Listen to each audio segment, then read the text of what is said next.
तो last class में हम लोगों ने ये कुछ तो इलेक्ट्रिक फील्ड हम लोगों ने इलेक्ट्रोस्टैट में देखा, ग्रेविटेशनल फील्ड हम लोग यहाँ पे देख रहे हैं। और ग्रेविटेशनल फील्ड का फॉर्मूला हमारा वही आया जो इलेक्ट्रोस्टैट में इलेक्ट्रिक फील्ड का आता था। तो सारे फॉर्मूलेज हम लोगों ने एग्जैक्टली देख लिए, डेरिवेशन करने की ज़रूरत थी नहीं, और इस पर कुछ क्वेश्चंस किए थे। एक क्वेश्चन करते हैं, उसके बाद फिर आगे हम लोग बढ़ेंगे। क्वेश्चन ऐसा है, बोला गया कि एक सॉलिड स्फीयर है जिसका मास वेरी कर रहा है। किस तरीके से वेरी कर रहा है? उसका डेंसिटी गिवन है। Density at a distance r is given by rho naught r। ठीक है, पूछा गया if the total mass of the sphere is, if the total mass of the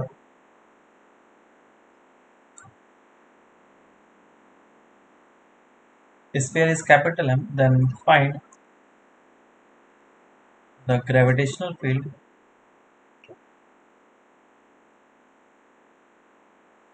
at a distance of r from center, और r is less than capital R, और ये capital R is the radius of this solid sphere। Solve करो इसको।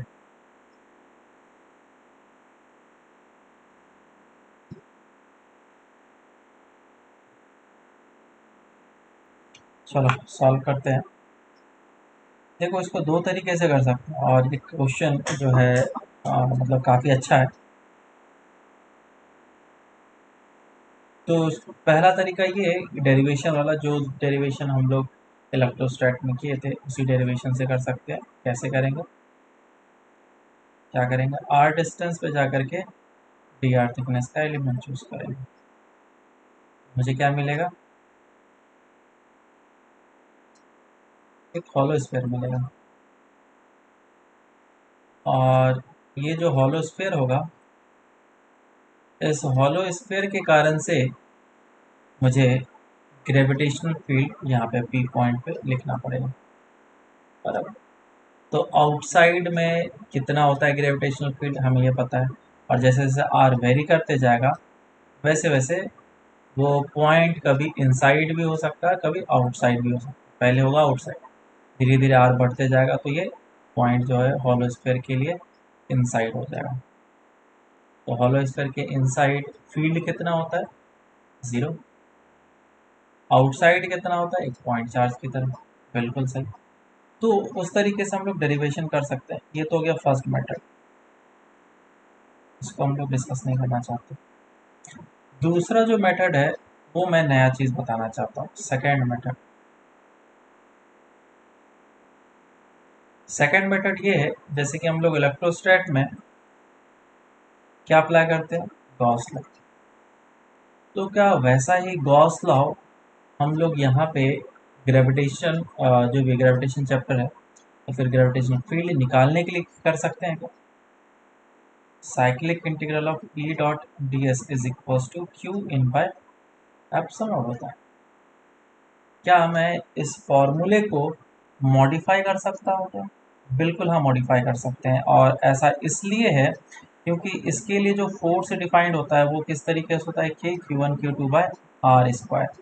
और इस type के force के लिए यहाँ पे ये जो फॉर्मूला है हम लोग आराम से लगा सकते हैं। तो अगर हमारे पास एक सिमिलर काइंड ऑफ फोर्स हो, G m1 m2 by r square,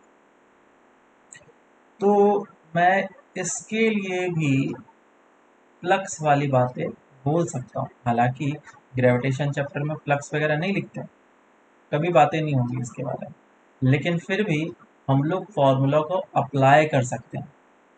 board में कभी मत लिखना, तो ज़ीरो मिलेंगे। ये सिर्फ हमारे पर्पस के लिए, कैलकुलेशन पर्पस के लिए, जल्दी से क्वेश्चन को सॉल्व करने के लिए। तो हम लोग क्या करेंगे, इसको एक इलेक्ट्रिक फील्ड की तरह एज्यूम कर लेंगे और फिर वैल्यू निकाल लेंगे फार्मूला से। जो भी मिल जाएगा तुम्हें इस फार्मूले को यूज़ करने के बाद जो भी वैल्यू निकलेगा उसमें रिप्लेस कर दो, या फिर हम लोग एक नया फार्मूला बताते हैं ग्रेविटेशनल फील्ड के लिए। तो ये ग्रेविटेशनल फील्ड के लिए फार्मूला काइंड ऑफ बन जाएगा, S is equals to Q in by epsilon. Q in को किससे रिप्लेस करेंगे, मास इन, और एप्सिलॉन को किससे रिप्लेस करते हैं बताओ, के को क्या जी से रिप्लेस करते हैं, 1/4 पाई एप्सिलॉन जो होगा वो जी से रिप्लेस होगा। डेट मीन्स 1/एप्सिलॉन जो होगा वो 4 पाई जी से रिप्लेस होगा। इधर क्या आ जाएगा, 4 पाई जी एम इन साइड वाला मास। तो ये एक गॉस लॉ का मॉडिफाइड फॉर्मूला हमारे लिए बन करके रेडी हो चुका है, जिसको हम लोग इसके लिए लगा सकते हैं, ग्रेविटेशन जब इलेक्ट्रिक ग्रेविटेशन फील्ड निकालने के लिए लगा सकते हैं। तो गॉस लॉ अप्लाई कर देते हैं। मुझे कहाँ पे चाहिए, आर डिस्टेंस पे चाहिए, तो आर डिस्टेंस पे गए और इसके लिए हम लोगों ने बोल दिया cyclic integral of E dot d s is equal to Q in by epsilon. और ग्रेविटेशनल फील्ड हर एक जगह पे कांस्टेंट होगा, मैंने बाहर निकाल दिया डी एस तब की एरिया इज इक्वल टू 4 पाई जी, और एम इनसाइड में मास, ये मास कितना होगा ये मुझे कैलकुलेट करना होगा, जो कि अभी हम लोग करेंगे। ये हो जाएगा 4 पाई r² एरिया और 4 पाई जी एम इन कैसे निकालेंगे, इसको करने के लिए मुझे आर डिस्टेंस पे जाकर के डी आर थिकनेस का एलिमेंट चूज करना होगा, और ये बनेगा मेरे लिए एक हॉलो स्फीयर। तो इस हॉलो स्फीयर का डेंसिटी जो कि हमारा रो नॉट इंटू आर दिया गया इंटू वॉल्यूम, इसी को इंटीग्रेट करेंगे तो एम इन निकलेगा। कहाँ से कहाँ तक, 0 से आर तक इंटीग्रेशन करना है।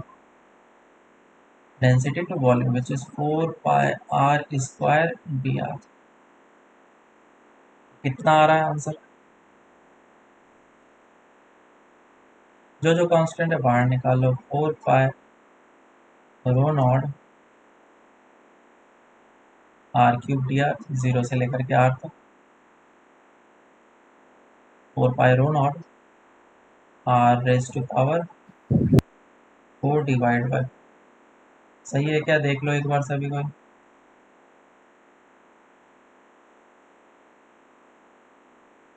पाई रो नॉट हाँ सर यही है। r⁻⁴। तो अब इधर से मेरे पास आ जाएगा gravitational field will be equals to 4 pi cancel out हो जाएगा और स्क्वायर भी कैंसिल आउट हो जाएगा।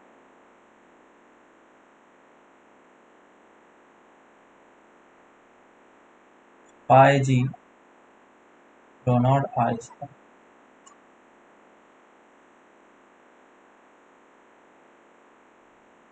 ये हो, यही आया था क्या तुम्हारा, हाँ सर यही आया था। सबको समझ में आया क्या,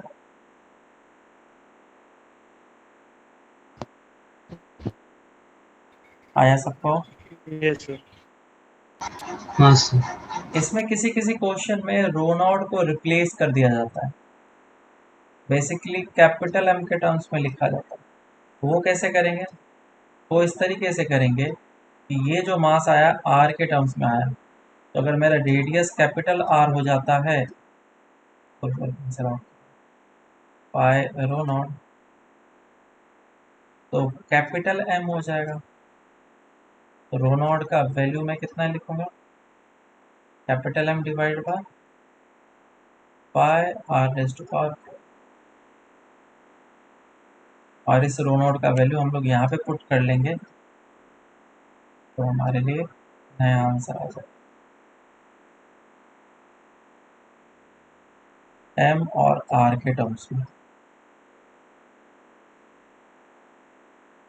GM r² divide by r⁻⁴।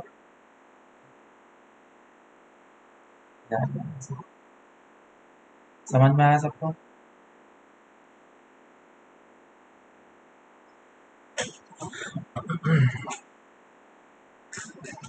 तो गॉस लॉ हम लोग इस तरीके से अप्लाई कर सकते हैं। अब आगे चलते हैं हम लोग, स्टार्ट करते। अच्छा, एक और क्वेश्चन कर लेते हैं। और क्वेश्चन सर जरा ऊपर लिखो।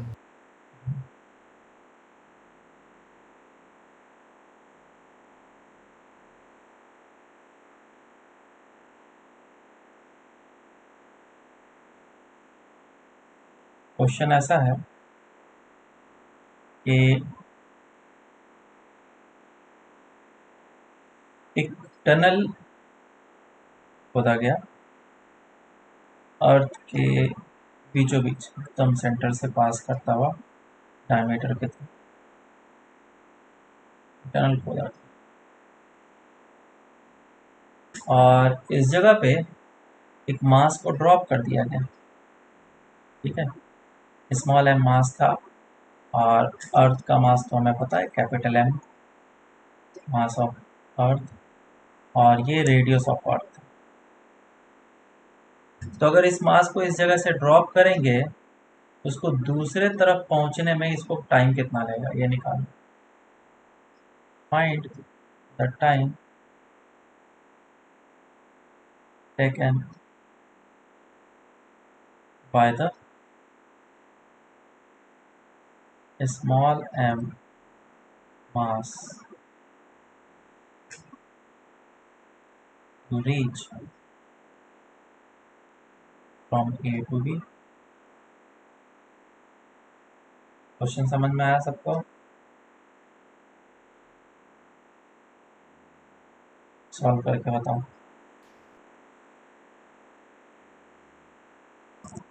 तो ये क्वेश्चन जैसा दिख रहा है कि काफी ज्यादा टफ है, लेकिन उतना ज्यादा टफ है नहीं। हाँ बोलो, डन।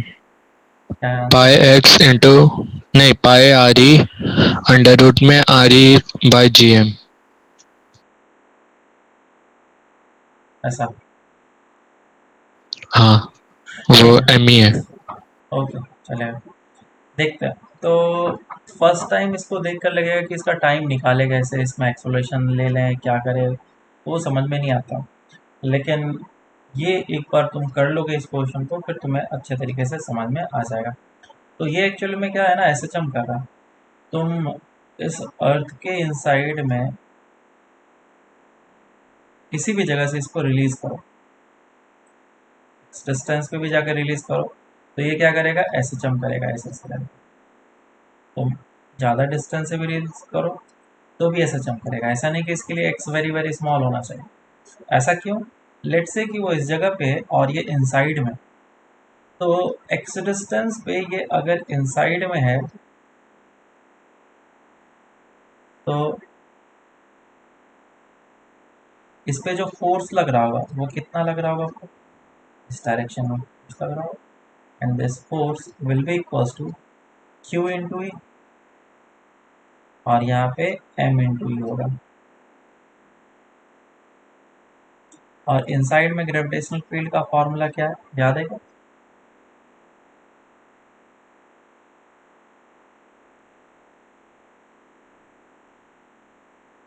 ये होता है हमारा इलेक्ट्रोस्टैट में G M x divide by are q. ऐसा क्या, force is equal to mass into acceleration हम लोग लिखते हैं, बिल्कुल हाँ।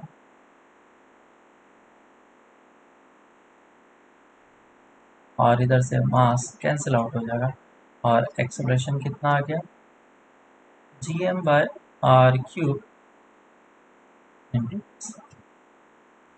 क्या acceleration directly proportional to X है? बिल्कुल।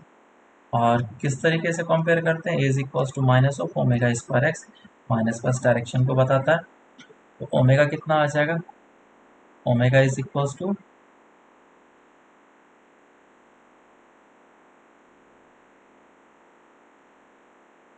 और टाइम पीरियड कितना आ जाएगा, 2 by root under of R S to power 4 divided by, sorry, R cube है ना,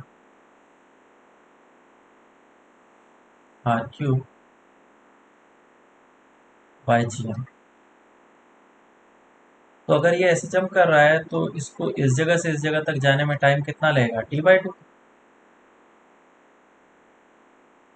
आंसर आ जाएगा pi root of R cube by G. ये आंसर निकल कर।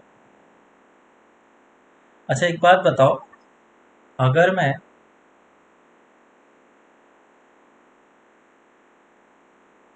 एक पार्टिकल को रिलीज करूं इस लोकेशन से, और ये इसका सेंटर है, और रिलीज करूं इस लोकेशन से ए और ए डैश, ठीक है, ये m1 मास पार्टिकल और ये m2 मास का पार्टिकल, दोनों को इस जगह से रिलीज किया गया। तो मुझे ये बताओ कि सेंटर पे सबसे पहले कौन पहुंचेगा।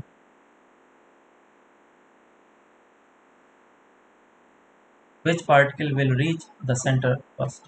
Kind of question. A dash.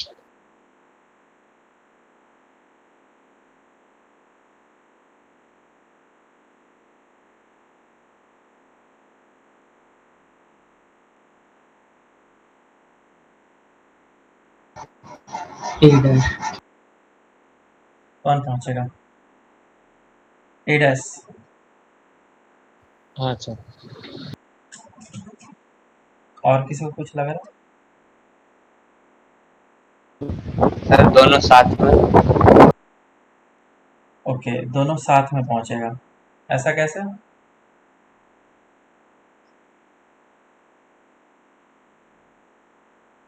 बोलो ऐसा क्यों लग रहा है।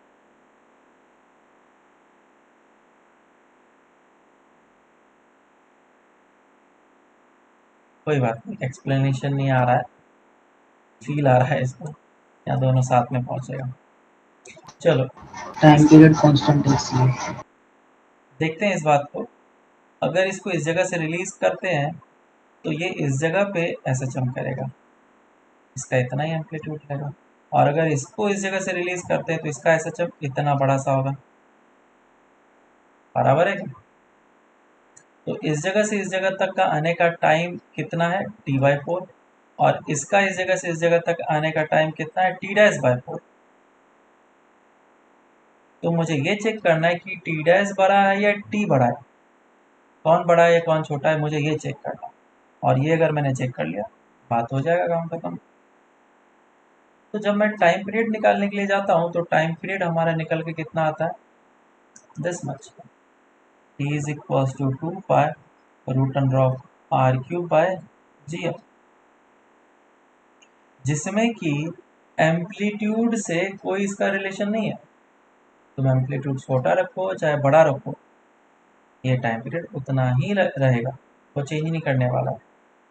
और इसी कारण से जो t होगा और t डैश होगा दोनों इक्वल होगा, मतलब कि दोनों पार्टिकल सी पॉइंट पे सेम टाइम पे पहुंचने वाले, कोई पहले नहीं पहुंचेगा।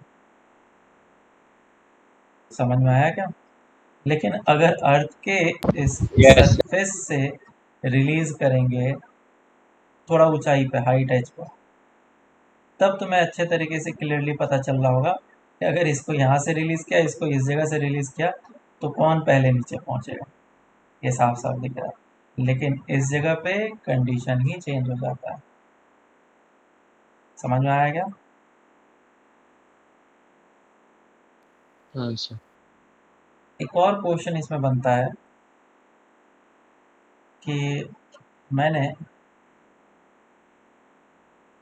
जो टनल है वो d डिस्टेंस पे खोदा है इस जगह पे, और पार्टिकल को मैं x डिस्टेंस पे रिलीज किया हूँ।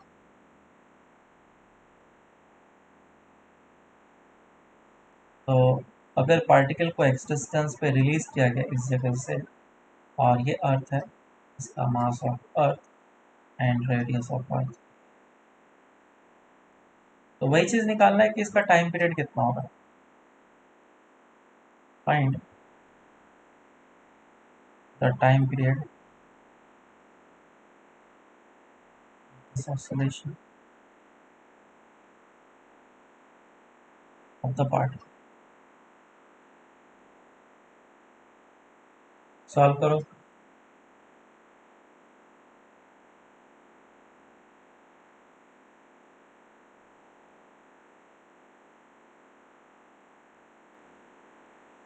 देखो, तो इस क्वेश्चन को भी हम लोग सॉल्व करेंगे, और ये दो वैरायटी ऑफ क्वेश्चंस हमें देखने के लिए मिलते हैं। एससी वर्मा भी क्वेश्चंस होंगे ये सारे। तो पहले मुझे क्या करना पड़ेगा, एक्स डिस्टेंस पे मुझे इसको डिस्प्लेस कराना पड़ेगा, और डिस्प्लेस कराने के बाद उसके ऊपर फोर्स देखना पड़ेगा। हम लोग एसएचएम के सारे क्वेश्चंस ऐसे ही करते हैं, सबसे पहले डिस्प्लेस कराते हैं और फिर इसके ऊपर फोर्स देखते हैं। जो फोर्स लगेगा वो इस डायरेक्शन में लगेगा, और क्योंकि पार्टिकल एक्सेलरेशन इस डायरेक्शन में कर रहा है तो मुझे फोर्स का कंपोनेंट लेना पड़ेगा। तो इस डायरेक्शन में कंपोनेंट कितना हो जाएगा, मान लो कि एंगल थीटा है तो हो जाएगा एफ कॉस थीटा। क्या एफ कॉस थीटा ही इस पे नेट फोर्स लग रहा है? बिल्कुल ना। और ये होगा मास इनटू एक्सेलरेशन के बराबर। फोर्स होगा कितना, आर डिस्टेंस पे है, कोई भी पार्टिकल अगर आर डिस्टेंस पे होता है तो वहाँ पे फोर्स जो होता है वो क्यू इंटू ई होता है। तो मास इंटू ई, और ग्रेविटेशनल फील्ड वहाँ पे कितना है, G M R divided by are Q cos theta. अच्छा, एम से एम कैंसिल आउट हो गया, ए आ गया तुम्हारा G M by R cube into small R cos theta. तुम अगर ध्यान से देखो इस ट्रायंगल में, ये आर है और ये थीटा है, और ये डी है और ये एक्स है, तो आर कॉस थीटा कितना आ रहा है निकल करके, कितना बन रहा है, एक्स एक्स आ रहा है, x upon under root x square plus d square. And this x is nothing but the displacement from the mean position. Mean position और ये एक्सट्रीम पोजीशन, एक्सट्रीम पोजीशन वो पोजीशन जहाँ पे वेलोसिटी जीरो होता है। तो मैं फिर से कंपेयर कर लूँगा A is equals to omega square X से, तो ओमेगा आ जाएगा root under of G M by are Q, और टाइम पीरियड कितना निकल के आया, 2 pi root under of R Q by G M. और इससे ये बात प्रूफ होता है कि तुम अर्थ के अंदर कहीं पे भी टनल खोदो, कैसा भी, ऐसा खोदो, ऐसा खोदो, ऐसा ऐसा ऐसा कैसा भी, इन सभी टनल में टाइम पीरियड तो इतना ही रहने वाला। क्लियर है क्या? Yes, sir. हाँ सर। चलो अभी स्टार्ट करते हैं हम लोग ग्रेविटेशनल पोटेंशियल। और पोटेंशियल एनर्जी हम लोग को पता ही है, जो कि हम लोग बाद में जाकर करेंगे, पहले पोटेंशियल करते हैं।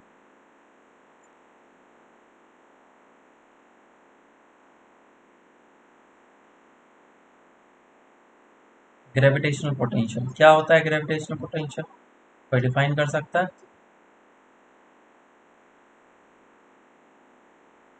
एक मास इस जगह पे रखा गया है, तो यूनिट मास को अगर मैं इन्फिनिटी से लेकर के आऊंगा तो एक्सटर्नल एजेंट कितना वर्क करेगा वही होगा उस जगह का पोटेंशियल। तो मैंने एक स्मॉल एम डैश मास को लेकर के आया, तो potential energy per unit mass is what, the potential, या फिर work done by external agent per unit mass, दोनों एक ही चीज है। ठीक है, तो gravitational potential at any point due to the gravitational field is defined as the amount of work done by the external agent in bringing a point unit positive charge बोलो फिर from a from infinity to r, और infinity पे हम लोग potential zero define करते हैं by bringing it from infinity to particular distance r without change in its kinetic energy और bring it slowly, धीरे धीरे करके लेकर के आना है ताकि इसमें काइनेटिक एनर्जी चेंज ना हो। तो मान लो कि r डिस्टेंस पे तुम लेकर के आए, तो ये जो v का फॉर्मूला हमारे पास निकल के आएगा, तो कितना निकल के आएगा, जो हम लोगों ने इलेक्ट्रोस्टैट में निकाला था, सेम फॉर्मूला निकल के आया, बस एक माइनस साइन यहाँ था। मान लो कि एक कैपिटल है मास, इसको कैपिटल एम कर, और ये स्मॉल है, तो जो वर्क होगा वही पोटेंशियल एनर्जी के बराबर होगा, और उसी को अगर हम लोग मास से डिवाइड कर लेंगे तो बी निकल के आ जाए gm/r माइनस साइन के साथ। तो ये हमारा फॉर्मूला है। देखो यहाँ पे हम लोग साफ साफ देख सकते हैं कि जो भी फॉर्मूला हम लोग इलेक्ट्रोस्टैट में देखे थे वो सारे के सारे फॉर्मूले यूज़ कर सकते हैं। जितने भी कॉन्सेप्ट हम लोगों ने इलेक्ट्रोस्टैट में रीड किए थे, सारे के सारे कॉन्सेप्ट यहाँ पे हम लोग लगा सकते हैं। वो कोई सा भी कॉन्सेप्ट हो सकता है, जैसे इलेक्ट्रिक फील्ड और पोटेंशियल में जो रिलेशन था, यहाँ पे भी हम लोग उस रिलेशन को यूज़ कर सकते हैं। डिफरेंशियल इक्वेशन था, वो भी हम लोग यूज़ कर सकते हैं। जितने सारे हम लोगों ने फार्मूला डिराइव किए थे रिंग के लिए, स्फीयर, सॉलिड स्फीयर, सारे फार्मूले यहाँ पे भी यूज़ कर सकते हैं। बस एक माइनस साइन को लगाना यहाँ पे ज़रूरी है। सो दिस इज पोटेंशियल, और पोटेंशियल टू पॉइंट चार्ज। और पोटेंशियल एनर्जी कितना हो जाएगा, ये जो ऊपर हम लोगों ने लिखा है, दिस इज पोटेंशियल एनर्जी।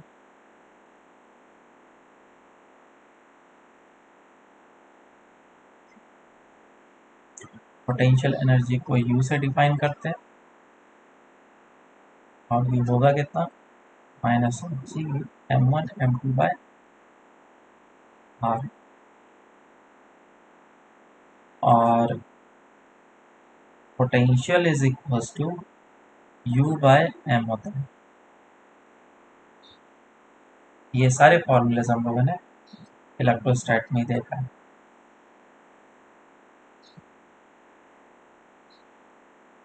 इस फॉर्मूले को याद रखेंगे।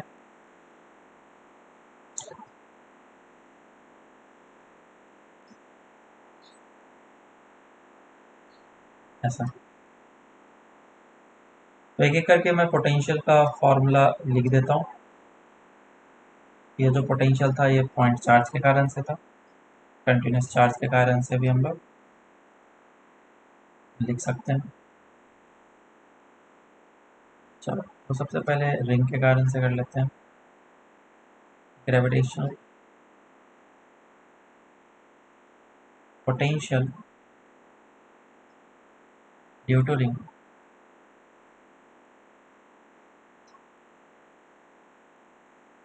बोलो वहाँ पे इलेक्ट्रिक फील्ड में क्या फॉर्मूला था पोटेंशियल का इलेक्ट्रोस्टैट में?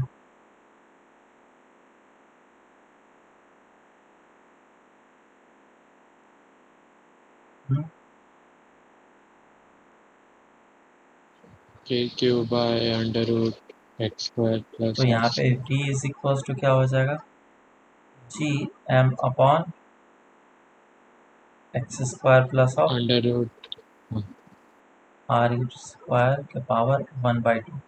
और एक माइनस साइन को कभी मत देना भूलना, नहीं तो आंसर गलत आएगा, नेगेटिव साइन। डिस्क के कारण से देख लेते हैं।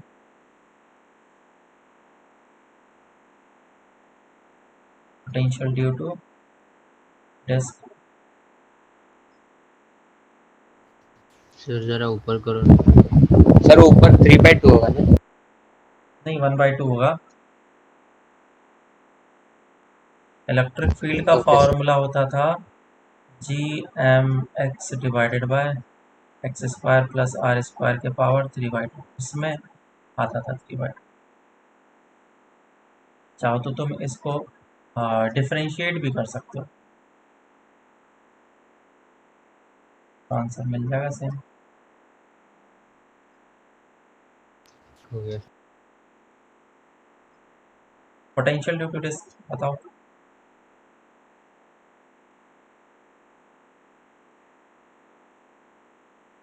क्या फॉर्मूला होगा? Sigma upon 2 epsilon not under root x square minus x plus r square. तो सिग्मा बाय 2 एप्सिलॉन नॉट था, तो सिग्मा बाय 2 एप्सिलॉन नॉट को हम लोग 2 GM बाय r स्क्वायर लिख सकते हैं, root under of X square plus r square minus of x, यही था। सर माइनस x भी रूट में ही था अंदर।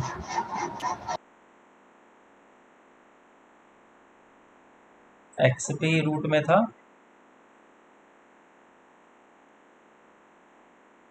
या ऐसे ही था? हाँ sir.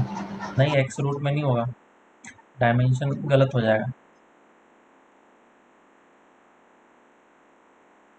Root under of X square minus root under of X नहीं, हम लोग ऑपरेशन ये नहीं कर सकते ना।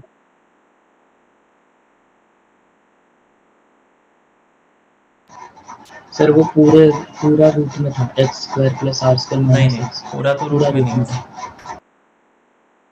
पूरा रूट में नहीं है, चेक कर लो एक बार। Next is gravitational potential due to hollow sphere.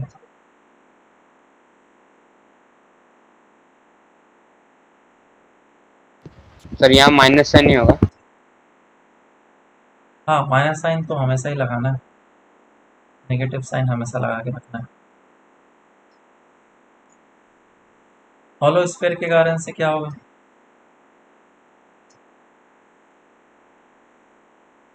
तो हॉलो स्फीयर के कारण से एक बार इनसाइड होता है, एक बार आउटसाइड होता है।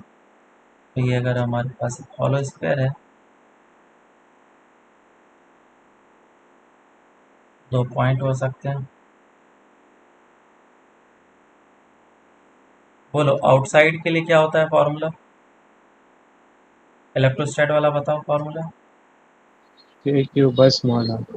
सिंपल, इधर आ जाएगा GM by small r, where r is the distance from the centre, minus sign के साथ। और इनसाइड के लिए क्या फॉर्मूला होगा?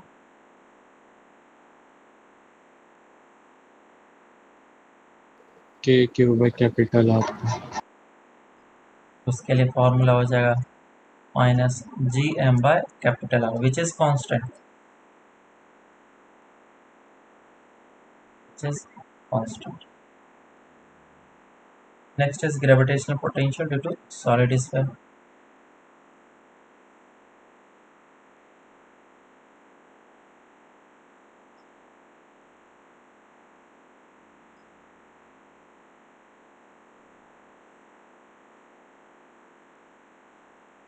सॉलिड स्फीयर के कारण से gravitational potential inside and outside both.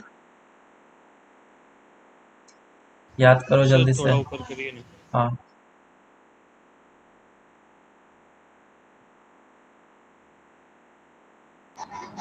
Outside का k क्यूब बाय x था। आउटसाइड का कुछ भी चेंज नहीं होने वाला है, एक पॉइंट चार्ज की तरह जैसा आता था फॉर्मूला वही रहेगा। इनसाइड का बताओ। और k cube by 2r cube into 3r square minus x square था। हाँ, ये हो जाएगा v is equal to minus GM by 2r cube 3r square minus of X square.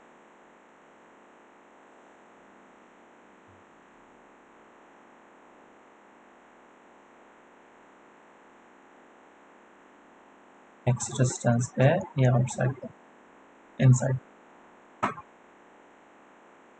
तो हम लोग ये रिलेशन भी यूज करते थे, एक हेडिंग डाल देता हूँ, relation between gravitational field and potential.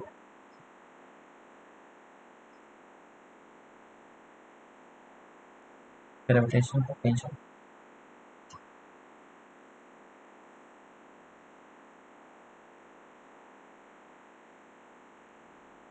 हमें पता है कि जो रिलेशन होता है फोर्स का वो क्या होता है, minus of del U by del X I cap del U by del Y J cap plus del U by del Z K cap.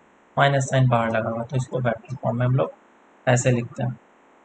तो एफ सिर्फ एक्स डायरेक्शन में लगने वाला फोर्स कैसा लिखा जाता है, del U by del x.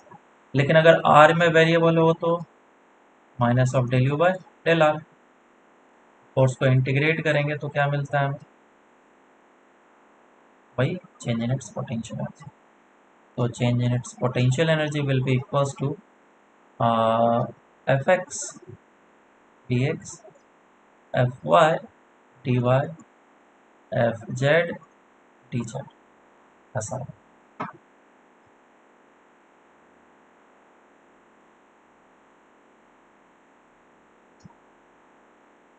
और बीच में डॉट प्रोडक्ट होता है, इस चीज़ को मत भूलना। लेकिन यहाँ पे डॉट प्रोडक्ट नहीं लगाएं क्योंकि दोनों एक्स में ही है, दोनों वाई में ही, दोनों जेड में, लेकिन यहाँ पे डॉट प्रोडक्ट लगेगा।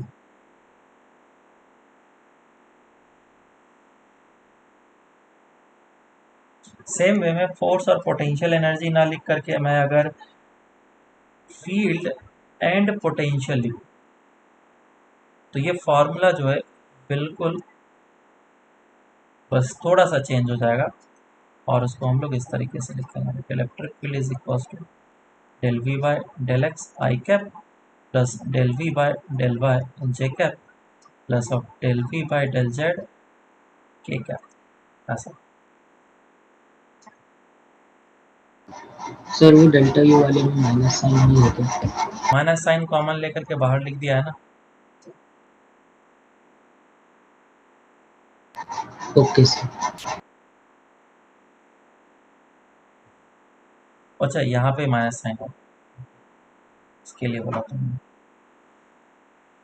और यहाँ पे भी एक माइनस साइन है। ये हो गया। और इसमें क्या रिलेशन लेंगे हम लोग, अगर मुझे पोटेंशियल निकालना होता तो D V is equal to minus integration E dot D R लिखते थे इलेक्ट्रिक फील्ड में, याद होगा इलेक्ट्रोस्टैट में, उसी को हम लोग यहाँ यूज कर सकते। तो बिल्कुल सब देखा हुआ फॉर्मूला है, हर एक चीज़ तुम्हें आता है। इसके बस क्वेश्चंस तुम्हें अगर मिलेंगे तो आराम से करना। चलो क्वेश्चन करते हैं फिर। पहले आसान क्वेश्चन। क्वेश्चन ऐसा है,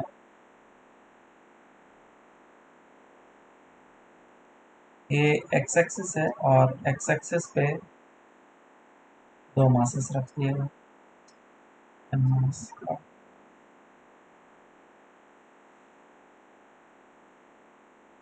और इस जगह पे तुम्हें पोटेंशियल निकालना है। और ए डिस्टेंस है, ये भी ए डिस्टेंस है, और ये distance √3। Find potential at P. Solve करो, इजी क्वेश्चन।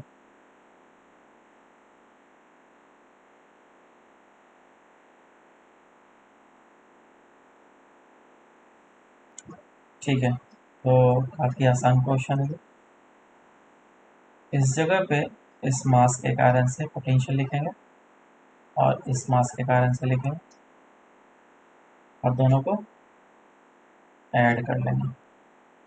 तो ये जो डिस्टेंस होगा ये कितना हो जाएगा, वे हाँ सर। तो पी पॉइंट पे पोटेंशियल जो होगा 1 के कारण से और 2 के कारण से, और देख के लग रहा है दोनों के कारण से मैग्नीट्यूड सेम होगा तो 2v कर दिया। और एक के कारण से कितना होगा, जी एम बाय आर।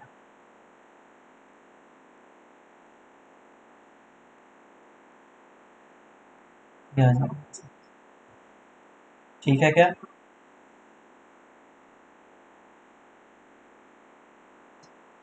बोलो, कोई दिक्कत?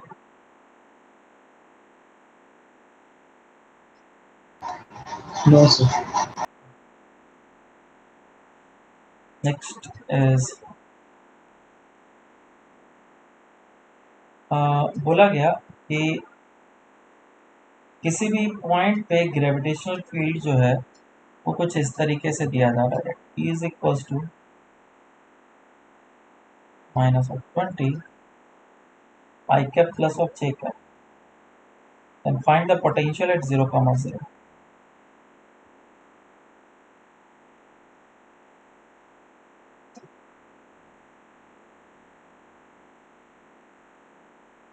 जीरो कॉमा जीरो पे पोटेंशियल निकालना है एंड 3, 4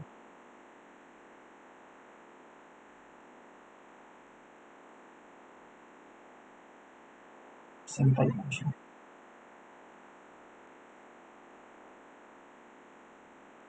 चलो देखते हैं।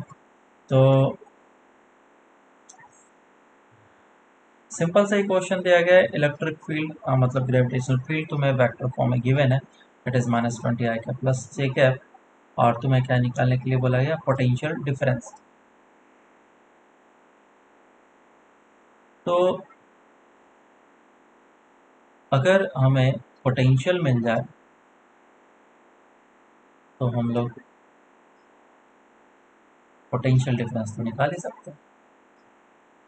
और इलेक्ट्रिक फील्ड कितना है? -20 I cap plus of j cap. यहाँ पे डॉट प्रोडक्ट होता है, इसको मैं dx I कैप लूँगा प्लस dy j कैप लूँगा, माइनस माइनस हो जाएगा प्लस, और ये 20 कांस्टेंट था बाहर निकाल लिया तो बचेगा dx प्लस dy। तो इधर से हमें ये कुछ इस फॉर्म में निकलता हुआ दिख रहा है, 20x प्लस 20 आया ना। लेकिन जब भी इंटीग्रेशन करते हैं एक कांस्टेंट तो हमेशा ऐड करते हैं, so this will be the potential of formula.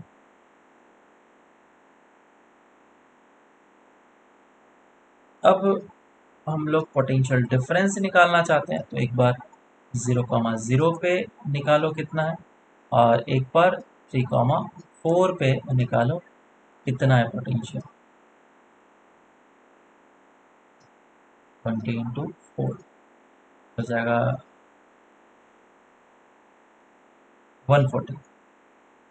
So the potential difference V2 minus of V1, अगर मैं इसको 2 बोला हूँ और इसको 1 बोला हूँ, विल बी इक्वल्स टू 140, और यहाँ पे भी C होगा minus of C, which will be equals to 140। तो प्लस में भी हो सकता है, माइनस में भी हो सकता है। हमने ऊपर ये नहीं बोला है कि A माइनस ऑफ B निकालो या फिर B माइनस ऑफ A निकालो। तो ऑप्शन में अगर 140 भी गिवन होगा तो भी सही हो सकता है, अगर 140 गिवन हो तो भी सही हो सकता है, क्योंकि हमें मैग्नीट्यूड देखा है। क्लियर है? समझ में आया मैंने क्या बोला? हाँ सर। हाँ sir. V is equal to, अगर x² y है किसी भी पॉइंट पे, बोला गया है find the net force on a particle of mass m at point 2, 1। Solve करो इसको।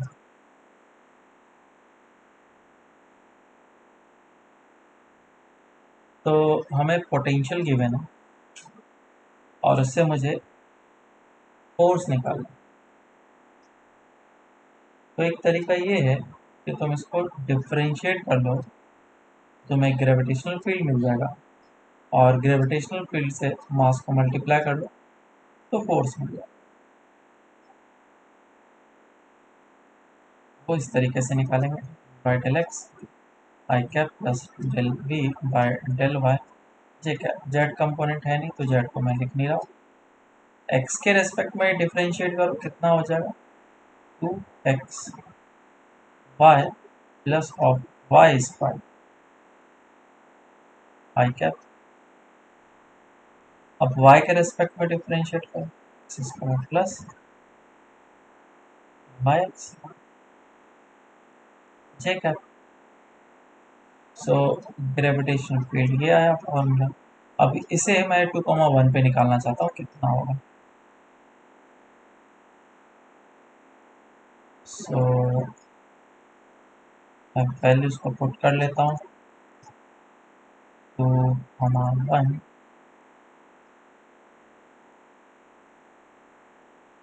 कितना आ गया ये pi Y cap minus of 8 J cap. 8 J cap.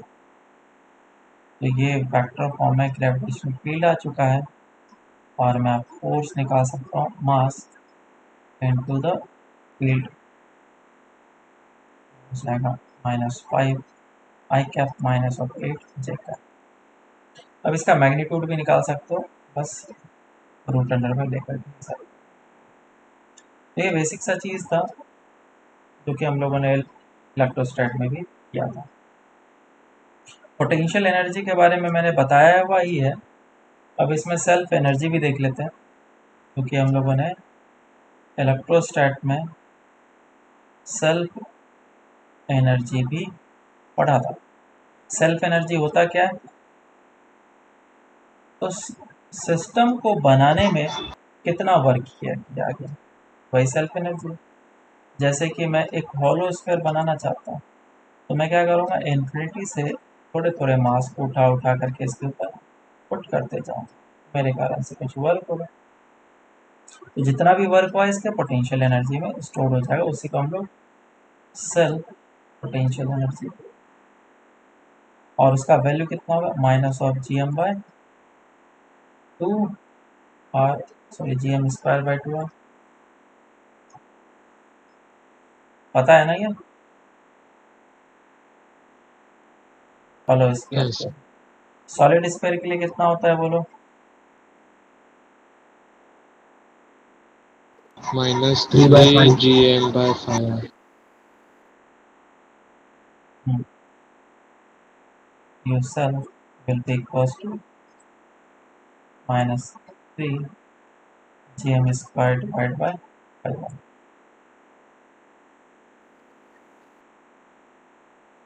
Sir इधर भी m² आएगा ना?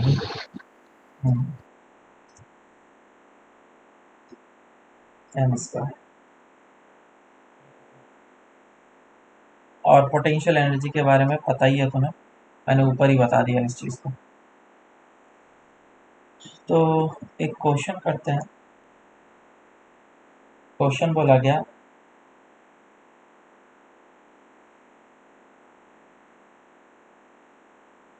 कि एक सॉलिड स्फीयर है हमारे पास, सेंटेंस में लिखता हूँ, find the work done by external agent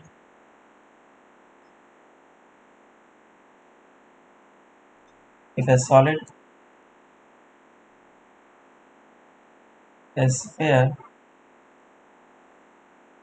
of mass m is destroyed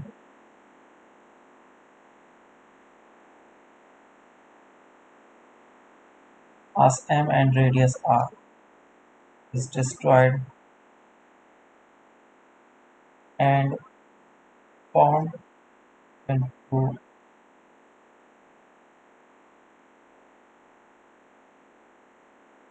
two solid spheres of same volume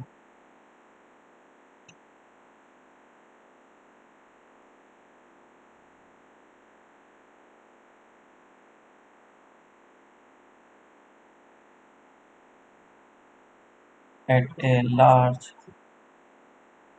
distance from each other।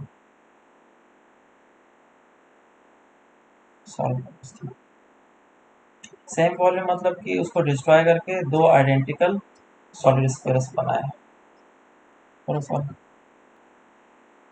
तो वर्क निकालना है हमें, कितना करना पड़ेगा, तो find the work done by external if A solid sphere, जो है एक बड़ा सा सॉलिड स्फीयर है, उसको तोड़ दिया गया। ये एक सॉलिड स्फीयर है, इसको दो पार्ट में तोड़ेंगे, छोटा छोटा सॉलिड स्फीयर बनेगा। और क्योंकि इसका मास m है और रेडियस r है, तो इसका मास कितना हो जाएगा m/2, और इसका भी मास m/2। इसका जो रेडियस होगा स्मॉल r, वो स्मॉल r रेडियस कितना होगा, ये हम लोग वॉल्यूम कंजर्वेशन करके निकाल सकते हैं। इसका वॉल्यूम कितना है 4/3 पाई r3, और इसका वॉल्यूम कितना होगा 4/3 पाई r³ इंटू 2। ये कैंसिल आउट, 2⁻⁴ ये आ गया। और अब हम लोग निकालेंगे कि एनर्जी में क्या चेंजेस हैं। तो इसका सेल्फ एनर्जी था और इसके पास भी सेल्फ एनर्जी था, तो दोनों का सेल्फ एनर्जी सेम ही होगा, और दोनों को काफ़ी डिस्टेंस पे रखा गया। काफ़ी डिस्टेंस पे रखने के कारण से उन दोनों में इंट्रैक्शन के का पोटेंशियल एनर्जी भी नहीं आएगा। तो हमें सिर्फ 2 टाइम्स ऑफ यू सेल्फ छोटा वाला करना है इज इक्वल्स टू बड़ा वाला, सॉरी इक्वल्स टू बोल रहा हूँ, इसका डिफरेंस लेना है। और ये जो डिफरेंस होगा यही work done by external agent बनेगा। अब तुम मुझे बताओ ज़्यादा एनर्जी किसका होगा, इसका या इन दोनों का मिला के? इसका ज़्यादा एनर्जी होगा, है ना। दो बूंद हमेशा देखते हो वाटर ड्रॉप्स कंबाइन कर जाते हैं, क्यों? क्योंकि उसका पोटेंशियल एनर्जी मिनिमम हो जाता है, सरफेस टेंशन से भी हो जाता है, वॉल्यूम कम होने के कारण से होता है, वॉल्यूम नहीं मतलब कि सरफेस एरिया कम हो जाने के कारण से होता है। तो इसका एनर्जी कम, इसका मतलब एक्सटर्नल एजेंट ने वर्क किया है तभी तो इसके एनर्जी को बढ़ाया। तो मुझे work done by external agent positive दिखाना है, तो 2 times of self energy minus of you self initial वाला ये कर लेना, और इसके वैल्यूज को पुट करने के बाद जो आंसर आएगा वो आ जाएगा 2 इंटू 3/5 gm/2 का होल स्क्वायर, और रेडियस r। माइनस साइन तो मैंने हटा दिया, मुझे पता है मैग्नीट्यूड निकालना है इसे। और ये कितना हो जाएगा 3/5 gm/r।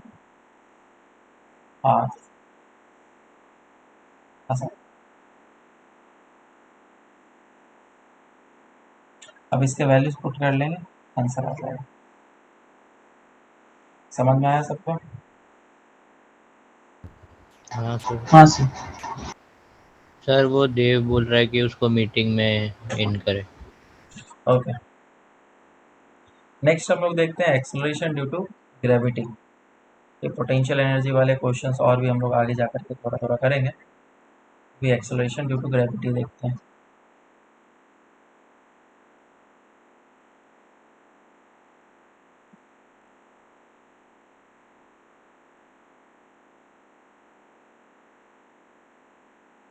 तो acceleration due to gravity generally हम लोग पहले भी देख रखे हैं, डेट इज स्मॉल जी, और जी का वैल्यू कितना होता है 9.8 मीटर पर सेकेंड स्क्वायर, और कभी इसको 10 मीटर पर सेकेंड स्क्वायर भी लेते हैं, या फिर पाई स्क्वायर भी यूज़ करते हैं किसी किसी जगह पर।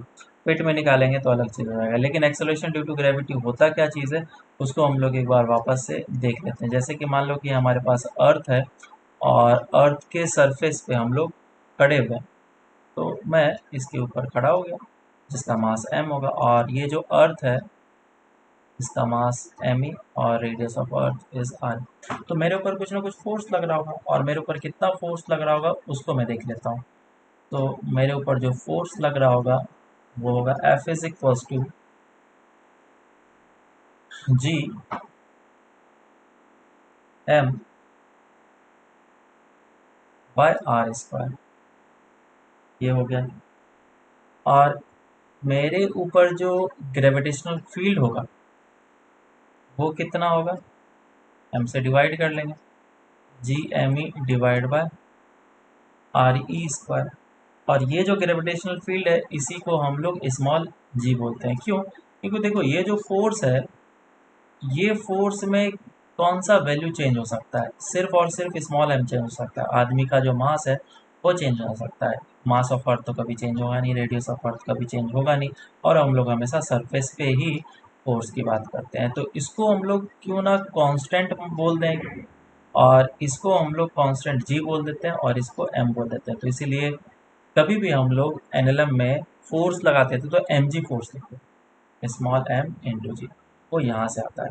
तो ये क्या चीज़ है हमारा, जी बोल लो या फिर ई बोल लो, दोनों एक ही चीज़ है। So acceleration due to gravity is nothing but the gravitational field and this value is constant. ये हमारा सिर्फ मास और रेडियस ऑफ अर्थ पे डिपेंड करता है। जब इन सभी के वैल्यूज़ को मैंने पुट किया तो एक क्योंकि कांस्टेंट है तो हमारा वैल्यू भी कांस्टेंट निकल के आता है, डेट इज़ 9.8 मीटर पर सेकेंड स्क्वायर अर्थ के लिए, और दूसरे के वैल्यूज़ पुट करेंगे तो दूसरा का निकल जाएगा। तो जी को हम लोग जनरली सरफेस के आसपास में कांस्टेंट एज्यूम करेंगे, is constant near the surface of earth.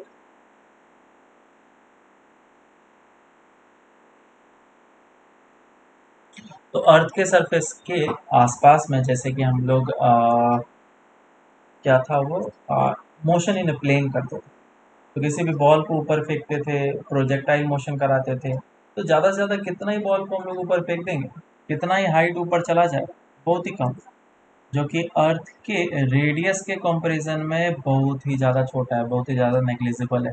1 kilometre भी नहीं जा पाएगा ऊपर अगर हम लोग बॉल को हाथ से फेंकें। जब उतना भी डिस्टेंस ऊपर नहीं जा सकता है तो हम लोग रेडियस ऑफ अर्थ को बहुत बड़ा बोलेंगे 1 किलोमीटर के रेस्पेक्ट में, और उसको हम लोग बोलते हैं कि अर्थ के पास में ही है वो बॉल, और हम लोग उसके लिए जी क्या बोल देते हैं, कांस्टेंट। लेकिन मानो कि मैं एक पैरासूट लेकर के ऊपर जा रहा हूँ, कुछ भी लेकर, है ना, हेलीकॉप्टर लेकर के ऊपर जा रहा हूँ, तो क्या वहाँ पे जी का वैल्यू सेम रहेगा क्या? नहीं। तो अब हम लोग वेरिएशन ऑफ जी देखेंगे with height and depth, depth वाला भी देखेंगे सेकेंड पार्ट में। तो variation of G with height,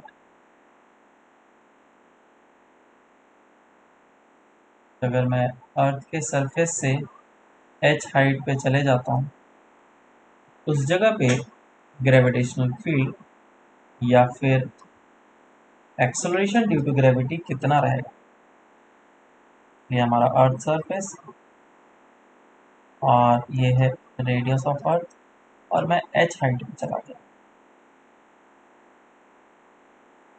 तो इस पॉइंट पे फील्ड कितना होगा, मास ऑफ अर्थ।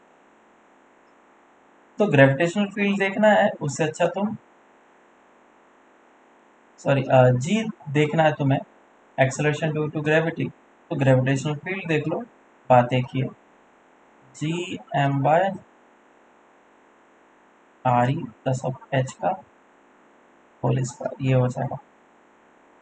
अब इसको थोड़ा सा सजा करके लिखेंगे हम लोग, क्योंकि हमें इसी को जी इफेक्टिव बोलना है, जो कि जी के टर्म्स में निकालना है। तो मैंने आर ई से ऊपर नीचे, आर ई स्क्वायर से ऊपर नीचे मल्टीप्लाई एंड डिवाइड कर लिया, तो ये जो टर्म है ये तो हमारा जी बन जाएगा, और ये क्या बन जाएगा, ये आ जाएगा तुम्हारा are E square divide by R E plus of H का होल स्क्वायर। तो ये तुम्हारा जी इफेक्टिव निकल गया, और इसमें हम लोगों ने कोई भी अप्रोक्सीमेशन नहीं लिया, नो अप्रोक्सीमेशन,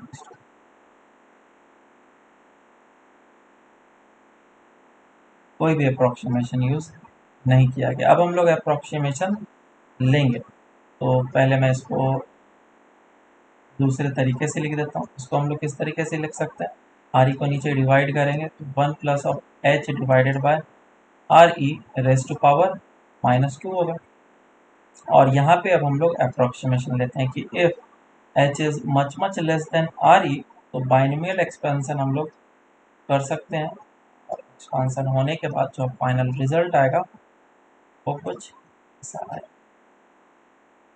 तो हमारा फाइनल आंसर ये निकल के आया, लेकिन इसमें अप्रोक्सीमेशन यूज़ किया गया।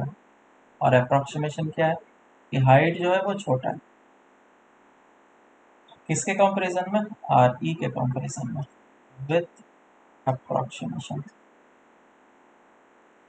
ये है विदाउट अप्रोक्सीमेशन और ये विद अप्रोक्सीमेशन के साथ। तो हाइट कितना हो सकता है, हमने बोला छोटा। वहाँ पे भी जब हम लोग अर्थ सरफेस के ऊपर 1 किलोमीटर ले रहे थे उसको भी छोटा बोल रहे थे, और उसमें जी तो हम लोग जी इफेक्टिव जी के बराबर ही बोल रहे थे, लेकिन यहाँ पे जी इफेक्टिव हमारा चेंज हो रहा है, तो कितना छोटा हो सकता है। तो वो वेरी करता है। जैसे एच का वैल्यू जो है वो तुम्हारा थोड़ा बड़ा हो सकता है वो पहले वाले एच से, है ना। जैसे कि इसमें जो है हम लोग 5 किलोमीटर से ऊपर हो सकते हैं। 5 किलोमीटर से अगर नीचे होंगे, 4 to 5 किलोमीटर से नीचे होंगे तो क्या लेंगे, जी इफेक्टिव जी के बराबर लेंगे। Height is less than 4 to 5 kilometre. लेकिन हाइट अगर बड़ा है 5 किलोमीटर से तो फिर हम लोग ये फॉर्मूला यूज करेंगे, उसमें अप्रोक्सीमेशन लेंगे। मेरी बात क्लियर है क्या? और ये तो सही आंसर देगा, इसमें कोई भी अप्रोक्सीमेशन। चलो अब डेप्थ के साथ देख लेते हैं कि अगर हम लोग जमीन में गड्ढा खोद करके अंदर जाते हैं तो वहां पे क्या जी हमारा चेंज होगा। Variation of G with sir जरा ऊपर कर। तो बताओ अगर हम लोग नीचे जाते हैं तो जी बढ़ेगा, घटेगा या कांस्टेंट रहेगा?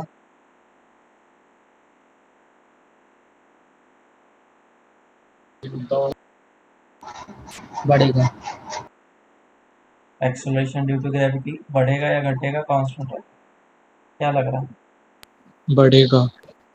बढ़ेगा। तो बढ़ेगा, है ना। और किसी को कुछ लग रहा है? शायद कांस्टेंट रहेगा। कांस्टेंट रहेगा, ओके, कांस्टेंट रहेगा। और किसी को कुछ?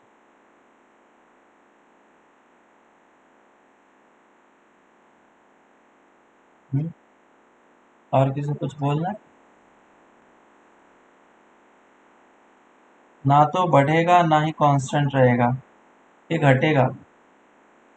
जैसे जैसे हम लोग डेप्थ में जाते जाते हैं वैसे वैसे क्या होता है, एम इन घटते जाता है। गॉस लॉ याद करो। तो जो इफेक्टिव फोर्स लग रहा है वो मास घट रहा है हमारा।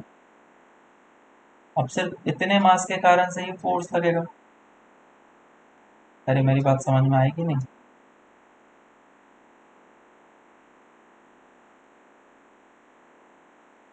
और समझा। जी इफेक्टिव जो होता है वो क्या होता है,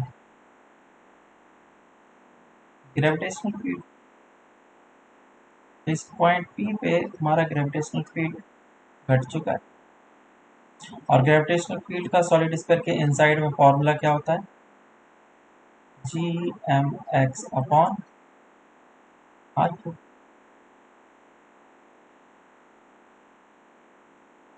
ये हो जाएगा जी एम ई। एक्स का वैल्यू क्या होता है, हमेशा सेंटर से होता है, तो एक्स कितना हो जाएगा, R E minus of D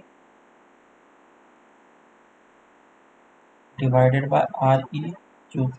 अब इसको मैं थोड़ा सा इसको वापस से लिखने की कोशिश करूँगा अलग तरीके से, ताकि कुछ एक जी का वैल्यू बनता हुआ मुझे दिखे। तो ये कितना आ जाएगा, small G. So G effective is equals to small G 1 minus of T divided by R E. तो ये हमारा फाइनल फॉर्मूला निकलता है। क्या इसमें कोई अप्रोक्सीमेशन लिया गया है क्या? नहीं, नो अप्रोक्सीमेशन। इसमें कोई भी अप्रोक्सीमेशन नहीं लिया गया, लेकिन फिर भी फॉर्मूला हमारा बिल्कुल सही निकल के आया, 1 minus D upon R E. ऊपर क्या फॉर्मूला था, 1 minus 2 H upon R E with approximation. ठीक है। अब देखते हैं रोटेशन सर के खोलो ना। अच्छा, रोटेशन के कारण से, जो कि हम लोगों ने सर्कुलर मोशन में भी एक बार देखा हुआ है।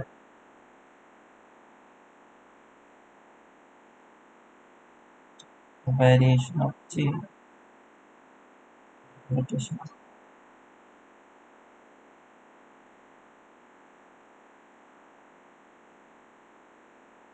हो गया। Done sir. बताओ क्या फॉर्मूला होता है जी का अर्थ के रोटेशन के कारण से?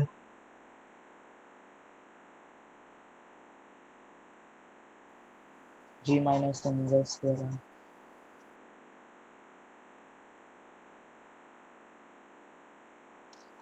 G minus m inverse square r cos square theta. अगर ये ओमेगा से रोटेट कर रहा है और कोई भी पर्सन इस जगह पे होगा तो ये कुछ ऐसा सर्कुलर मोशन करेगा इतने से रेडियस में, और ये एंगल अगर थीटा है और इस जगह पे मास है, तो देखो इसको बहुत तरीके से डिराइव करते हैं लोग कुछ इस डायरेक्शन में जी इफेक्टिव ले लेते हैं, या फिर दो वेक्टर्स जो लग रहे हैं उसका रिजल्टेंट ले लेते हैं। तुम किसी भी तरीके से करोगे तो आंसर हमेशा सही आएगा। तो m into G effective will be equal to, मैं इन दो फोर्सेस जो लग रहे हैं that is m omega square r, और ये जो लग रहा है एम जी, इन दोनों का रिजल्टेंट ले लेता हूँ तो कितना आ जाएगा root under of M G square plus M omega square R cos theta का whole square plus A square plus B square plus 2ab cos theta by theta is angle between the vectors. इन दोनों के बीच में angle कितना आ जाएगा तुम्हें पता है, तो अंदर कितना लिखा आएगा M G into M omega square R cos theta, और क्या हो जाएगा और कॉस थीटा आ जाएगा।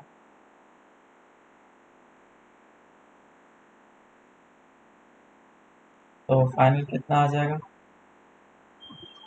ये सभी को सॉल्व करने के बाद मैं फाइनल आंसर लिख दे रहा हूँ। इसमें फिर बाइनोमियल हम लोग लगाते हैं, ये कुछ इस टाइप में आएगा जी रूट अंडर में 1 minus 2 omega square R cos square theta divided by G, और कितना बचेगा बाइनोमियल से 1/2 मल्टीप्लाई हो जाएगा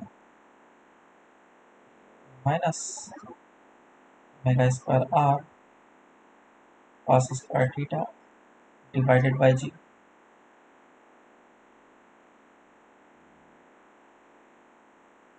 यहाँ पे बाइनोमियल एक्सपांसन लगा दिया है, क्यों? क्योंकि ये जो वैल्यू है ये 1 से छोटा है, इसीलिए लगा। So this is G effective and G effective will now be equals to G minus of omega square R cos square. क्या यही आंसर निकल के आया था वहाँ पे भी, लेकिन उस जगह पे डेरिवेशन अलग तरीके से किया था और इस जगह पे डेरिवेशन हम लोग अलग तरीके से कर रहे हैं। समझ में आया क्या? सर आपने net resultant of force under root में कैसे लिख दिया थर्ड टर्म? अरे पहले से तो अंडर रूट था, ये क्या है अंडर रूट ही तो है। इस अंडर रूट में थर्ड टर्म कैसे लिखा है आपने? दो वेक्टर्स है ना, ये थर्ड टर्म कैसे लिखा है, दो हाँ वेक्टर्स सर होते समझा। हैं, ए वेक्टर बी वेक्टर, तो root under of A square plus B square plus 2ab cos theta होता है दो वेक्टर का रिजल्ट। हाँ सर।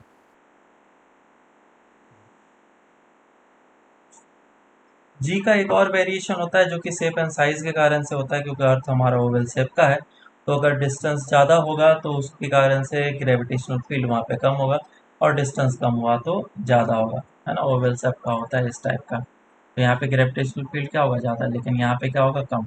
इक्वेटर पे और पोल पे हम लोग ग्रेविटेशनल फील्ड कहाँ पे ज़्यादा बोलेंगे, अगर रोटेशन के इफेक्ट को देखेंगे तो पोल पे हमारा होगा ज़्यादा, क्योंकि वहाँ पे ओमेगा हो जाएगा या फिर थीटा हो जाएगा, जो भी ये वाला टर्म हो जाएगा जीरो। तो ये सारी चीज़ें, तो ये हमारा कंप्लीट हुआ। इसमें नेक्स्ट क्लास से हम लोग पोटेंशियल एनर्जी देखेंगे, अर्थ के कारण से कैसे वेरी करता है एच हाइट पे, और फिर उसका फॉर्मूला भी हम लोग निकालेंगे। फिर इसके वेलोसिटी आएगा, फिर सेटेलाइट का रोटेशन वगैरह आएगा। आई थिंक एक लेक्चर या 2 लेक्चर और लग सकता है। चलो ठीक है, फिर बाकी हम लोग नेक्स्ट क्लास से करते हैं। और होमवर्क के लिए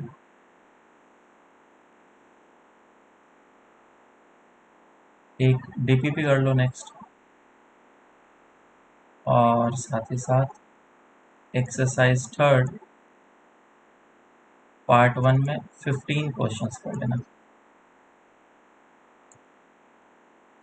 इतने करो, फिर नेक्स्ट क्लास में डिस्कस करते हैं।